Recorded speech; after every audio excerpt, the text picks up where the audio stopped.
Hello everyone, সবাই কেমন আছো? আশা করছি সবাই খুব ভালো আছো। আমিও খুব ভালো আছি। তো আমি তোমাদের রিয়া চলে এসেছি নতুন একটা ভিডিওর সাথে। তো চলো তোমাদের সাথে ভিডিওটা শেয়ার করি। আর সবার আগে জানাই একলা বৈশাখ। তো দেখো, আমি কিছু শপিং করেছি, সেটা দুটো বিছানার চাদর আর একটা নাইটি রয়েছে। যে আমি আগেও অনেক কিছু শপিং করেছি, কিন্তু সেগুলো আর দেখানো হলো না, যেহেতু আমি বিছানার চাদরটা নিয়ে এসেছি গতকাল রাতে। তো সেই কারণেই আজকে তোমাদের সাথে শেয়ার করছি। ছেলের জন্য কয়েকটা জামা কাপড় কিনেছি। তো চলো দেখো, বিছানার চাদরটা আমি বেশ সুন্দর করে বিছানায় সেট করে নিলাম। আর এদিকে দেখো, আরেকটা রুমে আমি আরেকটা বিছানার চাদর সেট করে নিয়েছি, গুছিয়ে নিয়েছি। ঘরটা একটু পরিষ্কার করে নিয়েছি, কারণ আমি যেহেতু এখানে থাকি না, তো এখানে মাঝে সাঝে আসা হয়। তো বলো বেডশিটটা কেমন হয়েছে। আর ঘরটা একটু ওপর থেকেই একটু গোছানো হয়েছে, কারণ একদিনে তো এত কিছু সম্ভব না। তো একটু গুছিয়ে নিয়েছি ঘরগুলোকে, কারণ প্রচণ্ড রকম নোংরা হয়েছে, ধুলো পড়েছে। তো চলো দেখো, ছোটো ঘরটার পরে বড় ঘরটাও আমি এভাবে একদম পরিষ্কার করে নিয়েছি, গুছিয়ে গাছিয়ে নিয়েছি। একটা সুন্দর টিপটাপ, মানে পয়লা বৈশাখে ঘরটাও সেজেছে। আর আমি নিজেকে যতটা পেরেছি নিজেও একটু গুছিয়ে নিয়েছি নিজেকে। কি বলো তো, বাঙালির বছরের প্রথম দিন আমাদের শুরু হচ্ছে, তো ঘরটাকে গুছিয়ে নিচ্ছি। গুছিয়ে নিয়ে না একটা আলাদা রকমই একটা শান্তি লাগে। কারণ কি বলো তো, ঘরের সাথে সাথে নিজেকে গুছিয়ে নেওয়া, নতুন জামা পরা, ঠিক আছে। তো জামা কাপড় তো এখন সেভাবে পরা হয় না, অনেকটাই বড় হয়ে গেছি, ছোটোবেলাটা আর নেই। কারণ ছোটোবেলাটা খুঁজে পেতে গেলে আবার ছোটোবেলায় ফিরে যেতে হবে, সেটা আর সম্ভব নয়। তো ছোটোবেলায় একটা নতুন জামা পরা, একটা টেপ জামাই পরতাম তখন। তো সেই সময় দিনগুলো সত্যিই অনেকটাই আলাদা রকম ছিল। তো দেখো, এখানে আমি ডাল বসিয়ে নিয়েছি, আর টক ডাল, আর এদিকে ভাতটাও হচ্ছে।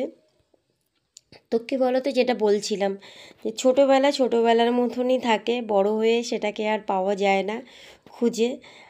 সেই কারণেই কি বলো তো, আমার এখন আর ওই সেই বছরের প্রথম দিন নতুন জামা কাপড় পরবো, নতুন কিছু করব, শাড়ি পরবো, কুর্তি পরবো, জিন্স পরবো, এইসব আর আগের মতন আর নেই।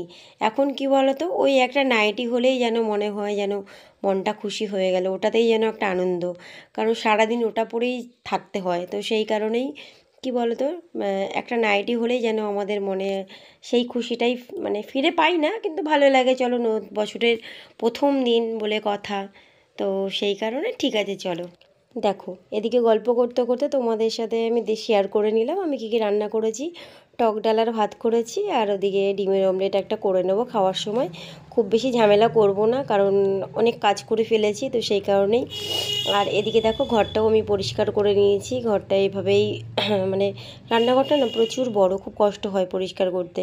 তো যতটুকু জায়গা পেরেছি পরিষ্কার করে নিয়েছি, করে তোমাদের সাথে আমি শেয়ার করে নিয়েছি। তো দেখো, এদিকে আমি স্নান করে রেডি হয়ে নিচ্ছি আর কি, পুজো দেওয়ার জন্য।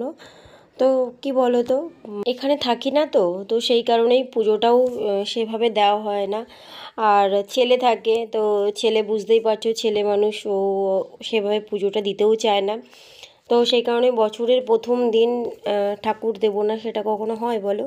তো ওই জন্যই আমি গতকাল রাতেই চলে এসেছি, ঘরদোর পরিষ্কার করে বছরের প্রথম দিন পুজো টুজো দিয়ে এখানেই থাকবো। তো সেই কারণেই আমি এখানে আর কি চলে এসেছি। আমি একটা দিনের জন্য এসেছি, আমি আবার ফিরে যাব সামনের দিন। তো দেখো, আমি একটা নতুন নাইটি পরে নিয়েছি। নাইটিটা কেমন হয়েছে তোমরা বলো সবাই আমাকে। আর এদিকে দেখো, আমি মোমবাতি জ্বালিয়ে নিয়েছি, জ্বালিয়ে আমি পুজোটা কমপ্লিট করে নিয়েছি। কারণ পুজোটা পুরোটা শেয়ার করিনি, কারণ আমার এখানে স্ট্যান্ড নেই। তো সেই কারণেই আমি মানে পুজোটা পুরোটা তোমাদের সাথে শেয়ার করতে পারলাম না। তো চলো, ভগবানের নাম করে আজকে দিনটা শুরু হোক। আশা করছি দিনটা ভালোই যাবে। কারণ নিজের হাতে ঘর করা, ঘর গোছানো, ঘরের এক একটা জিনিস তৈরি করা, তো নিজের হাতেই তো করেছি। তো এখানে একটা আলাদাই ভালোবাসা লুকিয়ে রয়েছে। তো নিজের হাতে নিজের সংসারটাকে একদিনের জন্য সুন্দর করে গুছিয়ে নিলাম। তো এটাই। তো চলো দেখো, আমার দুপুরের লাঞ্চ রেডি। আর আজকে শুভ নববর্ষ, সবাই খুব ভালো থেকো, আজকে দিনটা খুব ভালো করে কাটিও তোমরা। আর অনেক ভালোবাসা তোমাদের জন্য রইলো। চলো আজকের মতন টাটা।